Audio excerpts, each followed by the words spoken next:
Hello, you wonderful people, and welcome to another episode of Super-Fanta-Fi. This being a show, we're talking about TV shows of the supernatural, fantasy, and or science fictional genre. For today's episode, I'm going to talk about the latest episode of Motherland, Fort Salem. A lot of really interesting things went down in this episode, so let's break it down. Well, first and foremost, I like the opening because it was so interesting. Because, I mean, obviously, in the real world, there are military commercials, and that's kind of what that is. It's kind of obviously meant to serve as like propaganda in its own right. And I thought what's interesting, you know, trying to paint it in a positive light of like, oh yeah, like your daughter, like what she can be a part of, like, you know, I mean, that is the rules of everything. It's just kind of like, right, your daughter has to, like, you know, take the oath and everything. It's by law, and it's like, it is interesting that that's an issue considering, like, I guess real world. Once again, I don't know, you know, I haven't had to worry about it since I was like 18, but there's the whole thing of like the moment you turn 18, you have to sign up at least as a male. I don't know if that's changed for ladies or not, but the whole thing of like, right, you have to sign up for like the draft, like just in case like there's ever a situation that you can be drafted. That's the whole thing. Like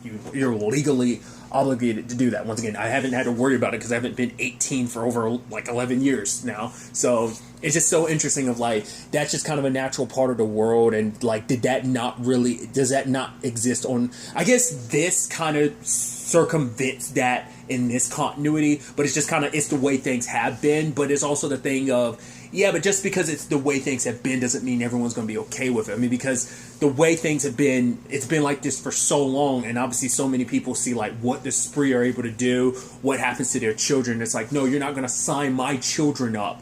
You know, because even those who've been a part of this, who know what they are, still aren't all gun-ho about, you know, look at Tally's mom. She super was against Tally joining the military, did everything she could to make sure it didn't happen, but Tally wanted to do something that was more than her, you know, bigger than herself. It's patriotism, but at the same time, it's like, right, like nobody wants to put their child in a position where it's like, oh, my child might die. Like, that's not an easy conversation, especially because it's like oh no, like you signing up for military service, it's one thing. You being legally having to do it, it's not like if a war comes, you get drafted. That's one thing. This is like, nah, you're straight up going into military, and you might end up on the front lines and end up in war, and you might die because we've over the course of the show seen witches get, you know, killed. So it's a different conversation. It's a similar conversation, but a different conversation at the same time. And I think it's actually interesting, too, in the video, like, who's the witch they focus on. And it's like, of course, Penelope, because she has to be your poster child. Because it's like, right, look who's here. Penelope, the vice president's daughter. It adds even more legitimacy to the message you're trying to get across when it's like, right, look at one of the daughters that's joined this battle, and that's the vice president's daughter, like, even though he's not okay with it. So that to me, I was like, oh, that's an interesting way to open up the episode. And obviously that in itself, obviously we see that commercial playing throughout the episode, but also like, you know, that being so pro, like, do this, and then like the sentiment of the world, or at least a large rally of people, is no, not our daughters. That whole thing, you know, because it's all about, find your voice, and this is kind of like a find your voice by saying no, you know. So it's just the interesting parallels. But Anacostia and Petra are in front of Sarah because they're telling her about, right, everything was Scylla, and it's like, oh, she should be here, but it's like, no, like this will lead us to like find, like, I told Anacostia to let the dude go, and like we'll follow him back to some high-ranking people. And Sarah's like, no, let me and Anacostia have the room, and it's just kind of like, it's like you're disobeying orders and stuff like that. And then I even love the whole thing of her like, I didn't give you permission to speak freely. And she's like, well, good thing I didn't ask for. I'm like, ooh. Because Anacostia and, I mean, to be fair, like, Sarah kind of has that daughter relationship with every person, especially her biddies. But, like, a lot of people, it's like, once again, you're a daughter, you know, I mean, that's the whole, like, maternal line and everything, like that's where that all comes from anyway, but like they're supposed to all be daughters. But I think she took a special interest in Anacostia. Like, it's like, I've known you since a young age, you've been like my ward, you've been under my like tutelage, and for you to be the person I trust most, like, to backstab me. But for Anacostia, it's because she doesn't agree with everything that Sarah's done. It's like, you know, the fact of the matter is, you thought what you had to do, right? Like, you know, getting the president to see things from your perspective, have her speak your words, you know. And so there's that kind of like back and forth between them of like, oh, there's a little, you could tell it affects Sarah because she's looking outside and you can tell she's hurt by it, because it's just like, right, like she's feeling like the person she trusts in this world, like, yeah, she's done some stuff that Anacostia has not agreed with in season 1, and now it's just, hearing like her, a daughter of hers to like turn against her like that, be against her, it cuts deep. Obviously, Abigail is recovering from her situation. Like she's on the mend, but obviously things between her and Adil aren't good. Because like the whole Tarim thing of like, right, you let your people like let themselves get killed, like that still hasn't sat well with him, and so he's leaving with like Khalida, who's going to help like find a better home for all of them. So for him, it's like, right, you said what you said, but maybe on some level I do believe it's true. So I can save this group of my people, whatever, like survivors and refugees that are alive. So I'm gonna do that, and goodbye, Abigail. And even later on, like Rael's like, why'd you even say that? She's like, I don't know. I guess my thought after watching the episode was, I guess like she was projecting. Because she felt like that when it's like, for one, you find out like Charvel, like what happened to her, why it happened to Camarilla, but also like you found out about the rest of your family that you weren't aware about, the other Bellwethers. I think she was just projecting her, like feeling her own weakness of like, right, I couldn't do anything then. Also finding out like she thought she had this amazing power of like, I can do something, I can change everything. And then it's like, nope, that's all Rael. All right, I'm gonna create this work that'll be able to create a storm that can end things and save all. Oh, that didn't work. So for her, she feels like, if she talks about it with Rael, where she just feels like she's failing everything, and nothing's kind of working out for her. Obviously, Tally's still trying to figure out what she saw from Sarah's vision. From her vision of Sarah, and we find out it's about a particular event in witch history known as like the martyrdom. Like basically there were these witches that were conscripted, like drafted, but it's like they turned down the draft, and when soldiers came knocking at the door, they set themselves on fire, kind of a statement to them as well as the rest of the world. But now we know that Sarah Anigda, or in particular Sarah's the one that did it.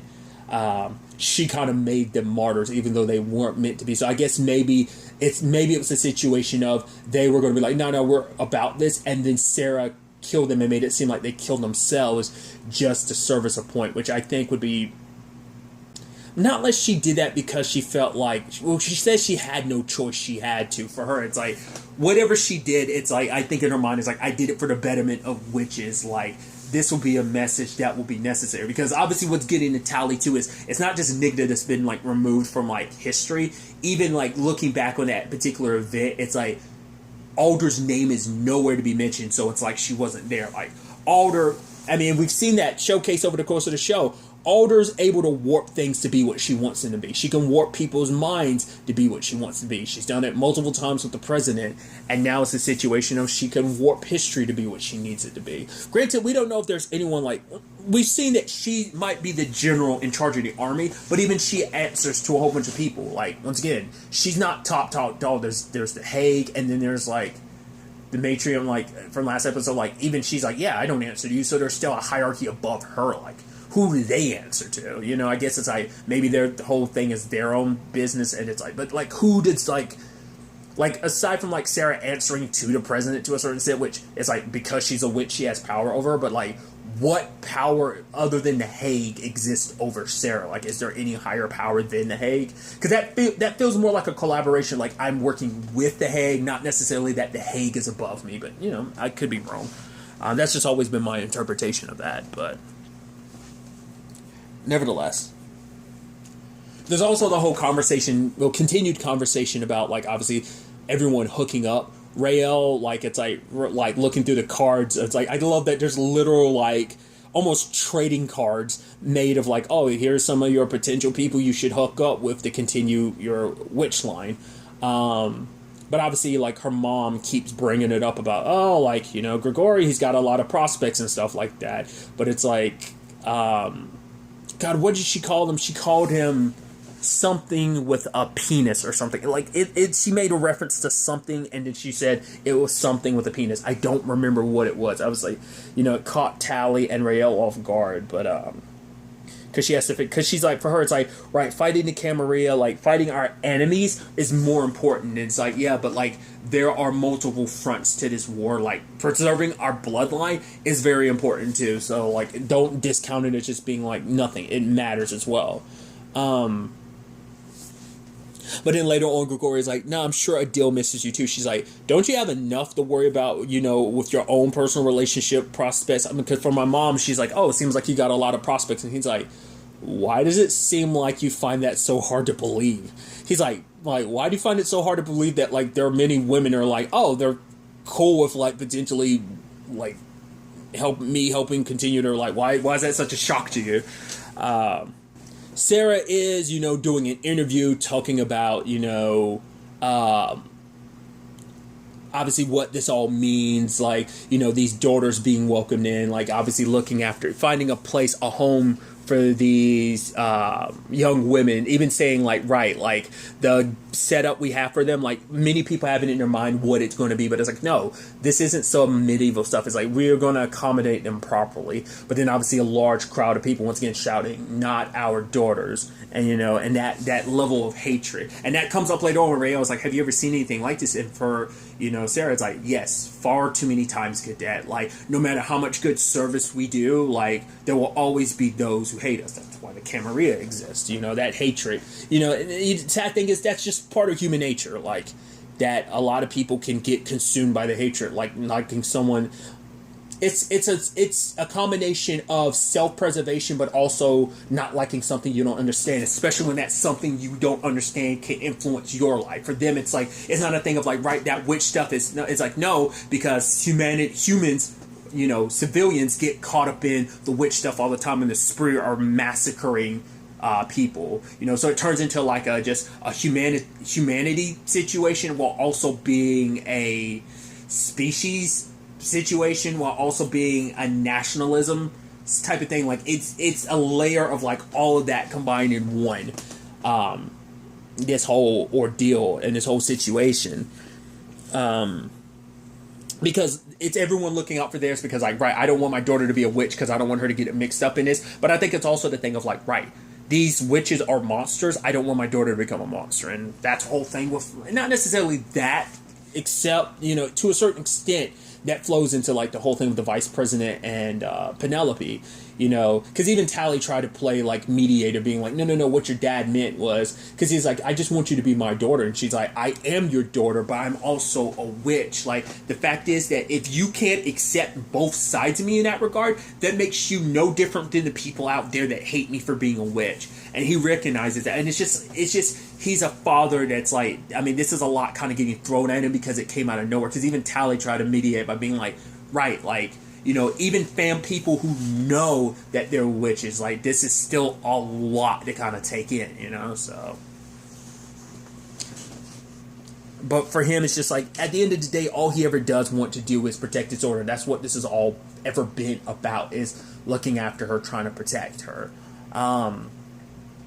But despite everything, like, obviously, like, the rally is getting worse, because that's the whole point, too, of, like, this protesters, like, the Camarilla are sneaking in, provocateurs to kind of, like, lead the charge and escalate things, like, kind of rally people even more, even to the point there's one girl who's coming to get tested, and she's kind of being berated, like, and she's, like, kind of like, oh. But when she took the test, she was actually happy, because she was like, okay, for so long, she's like, it's not going to be like a false positive or anything. It's like, no, you're going to find a place here. And for her, it was like, that was the best thing ever, because for her, it's like, I've always felt like I didn't feel like I was quite right, and now I feel like I find out like there's more to me, and I couldn't be happier. I thought she was going to be scared of like, no, I don't want to be a witch. It's like, no, oh, thank God I'm a witch. I always felt like there was something more. I was different, but now I know, like, because there is some relief in knowing like you're not alone, that this weird feeling you have, you're like, right, I don't have to feel like such an outsider. I can feel welcomed, embraced as a daughter, as a sister, as a friend. That, that's what everyone wants at the end of the day, is be loved and accepted and embraced for who they are, And so, obviously, having a group of people just hate you for potentially, like, oh, you're here getting attacked. Like, no, not our daughters. Like, almost kind of, like, shaming her for coming in. Like, because it's like, oh, how dare you? Like, you might potentially be a witch. You're going to be... You're adding more to the problem rather than the solution, you know? And obviously, you have Anacostia and Scylla following... the dude that they're following him there, but it's like, right, he's just walking around talking to cops. We don't know what that necessarily is all about, like what they've got planned. They plant some devices later on, but those, we find out what those are. But they're basically devices to replicate their power. So, like, when they're in the crowd trying to calm everyone down, because when they find out this is all about the Camarilla, that they're there, because all of these students, these academy students were brought in to kind of be security, that, you know, the conversation is later on TV is it makes it seem like they were responsible for it. And so, obviously, like, things kind of spiral out. The cops are there to kind of mediate the issue. But it initially seems like the cadets were responsible, even though it was a Camarilla. And even Sarah talking to Petra into, right, we need to make it so, we need to lie for the time being, at least for today, and say that it was the spree, because the last thing we need is the public to know the Camarilla are bad. Because also it would mean, like, right, they will see that we're worried about the Camarilla, and the Camarilla are just humans. So it's like, right, there are humans that have us, like, kind of, you know, backed up on our heels. So it's like, right, we need to be careful with that information, because people who already anti this will be like, whoa, there's a group fighting against this. Yet what the spree have been doing and what the army's doing is like, hell yeah, it's like you're just going to get more people on the Camarilla side, and the Camarilla is just going to be able to do what they're doing, because for a lot of people it's like, you're doing something that the army's not willing to do. Like, you're going a step further, you're saving our children from having to join the army, and you're also saving American lives from the spree. So that's a whole conversation in itself. So but at the same time, like, the Camarilla do like a dastardly thing of using Charvel's voice to draw Abigail in. And that's why I think it's so interesting. Why specifically targeting her family? Like, why? I guess it's like the Bellwethers are like top notch. They are like second runner, like next to like Sarah, like they are like the top dog bloodline. So I think, like, right, we need to wipe them out. Like, they breed powerful witches. Like, maybe they're aware of like the witch's history and know like what the Bellwethers mean for like the witch in general. But it's like, if you take out like one of like the most cherished bloodlines, I think you dampen some of their power, you weaken them. I mean, because that's the thing of like, they could have picked any other bloodline to kind of go after, about like, oh, I'm sure there's plenty of other witch bloodlines that don't know they have like family out there, but it's like they went after the Bellwethers because it's like, nah, like it's, I guess it's almost like that prison rule thing of like, when you get in there, you're supposed to like find the biggest dude and knock him out type of thing. That's what they're going. Like, rather than going for like lower rung like families on the totem pole, let's go for the tippity top. We can't go after Sarah, that'd be, you know, an issue in itself, but let's go after the next best thing. So but also I think it's also from the perspective like, right, they're also going after people who can reproduce. And Abigail, like, Petra's not top priority. Charvel was, and also Abigail, because she can reproduce and she can keep the bloodline alive. So, like, we need you out of the picture. Petra can't. Like, it's all on Abigail to keep the Bellwether bloodline going. So that's extra reason why to go after her in that regard. Yes, she knew that Charvel was gone, but it was just a thing of, like, it's just like, with everything that's going on, she wasn't in her right mind, because it's just like, no, like, hearing Charvel's voice again, it's like, you know, maybe there's something to it. Like, I already failed her. Like, I needed some excuse to be in a position where, like, no, I can save her this time. I failed her before, but I won't fail her again. But it ended up being a trap, and obviously they've got the equipment to block her voice. Granted, her voice isn't in peak condition already, so that just made things worse. Luckily, M and Tally showed up in time, and M kind of, like, well, tossed they blew the van, probably crushing some of them, and then, like, M, like, slit and stabbed the others. So, but Abigail was so close to getting, like, her vocal cords, like, ripped out and stuff. Rael, she tried to talk to some of the crowd of like, no, like, the fact is the army did make me stronger. It made me find my place, like find my path, and it'll do the same for your daughter. But the guy in particular she was talking to was probably someone that was all about like, we're not going to be about this. Like, so he's just a provocateur. Like, no matter what she say, he wasn't going to listen. And then in the crowd, she ended up seeing Scylla, but for her, it's like, right now, that's not important. We got other things to worry about. And now for Abigail, it's like finding out, too, that Sarah is lying about this, being like, oh, yeah, this was the spree and not the Camarilla. It's like, okay, like, it's one lie after another from Alder, because Alder's the one that told me, like, the Camarilla weren't to be worried about. And now it's like, yeah, she's not the one being hunted. And that's what pisses Tally off, because it's like, right, another person being, like, buried under, like, Sarah's lies. So it's like, and confronts her at the end of the episode, like, tell me who's Nigda. And obviously for Sarah, it's like, once again, like, what Tally's doing, like, and feeling, like, it's like, for Sarah, it's like, this is unprecedented because this has never happened before. She's never released someone from being a biddy, so even this is all unfamiliar territory for her. So it's like, she thought probably, like, it'd go away. Like, well, I don't know if they still ever said, Tally never talked to her about actually seeing these memories. I think this is the first time that's getting brought up. It's like the feeling and connection, sure, but they had never talked about the visions. I think Tally was still keeping that to herself. I mean, obviously, like, she avoided talking about it with Petra because Abigail was like, oh yeah, she knows all that stuff just because of it. She's been reading a lot of books and stuff like that, So the vice president had gotten Penelope out of there before things got bad, but she was like, no, like, I need to stay here. I'm like the face of all of this. Like, if I run away, like, what's that going to mean for this? But for him, it's like, at the end of the day, I just want to make sure you're safe. Like, I'm your father. I just let me protect you as long as I can. And she's like, okay, and accepts it, So at the end of the day, I guess the point of it was they knew that maybe some witches would show. I mean, I guess, like, I guess they knew that Abigail would show up, or maybe the plan was always to blame some witches, but Abigail showing up is like, oh, this presents an opportunity for us to get her now, finally. Or maybe they just knew that was going to happen. I don't know. I mean, the witches, the cadets there did get blamed initially, but it still got reported like, nah, this was the spree, which kind of sucks for the spree, because it's like, right, we got to take a hit for this even though we weren't responsible. But I think for the Camarilla, it's just simply a situation of, regardless of that being said, there's still going to be people being like, no, it was these witches, they were there, that just happened to go down while they were there, so they're still going to, it's going to still, like, add to that anti-witch sentiment, which obviously, like, Rael's mom is dealing with, like, other cells getting antsy, not wanting to wait. So she's like, if they want to go off and do some suicidal stuff of, like, taking on these missions, like, fine, that's more power to them. But it's like, for her, it's like, we need a more profound way of handling this. So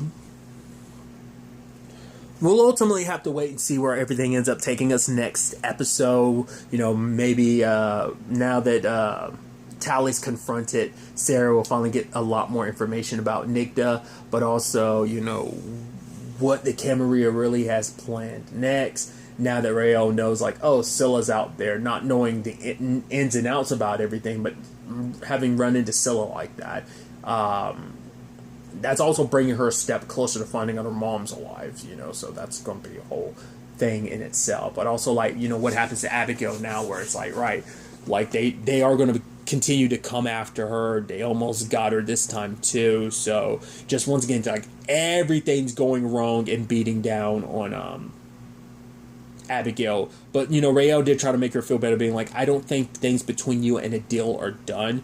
We'll see if that ends up being the case. Like, her almost getting attacked again, maybe that'll change his mind of like, no, I'm gonna be here, despite everything she said. Like, I don't know, maybe, hopefully, everything will work out on that front, I mean, because I think even they are still endangering themselves to Turin, like, Khalida and him, just because it's like, right, they're special in their own regard, so I think could definitely be targeted by the Camarilla, so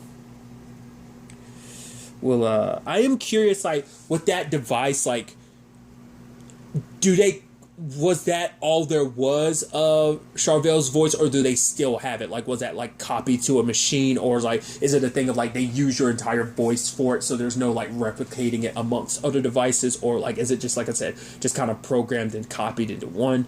I'm curious how that works, but regardless, like I said, maybe we'll get answers to a lot of this next episode. But really, that's all I'm going to talk about. Till the next time we meet, be happy, be safe, live life to the fullest, and enjoy it. Good day, and goodbye.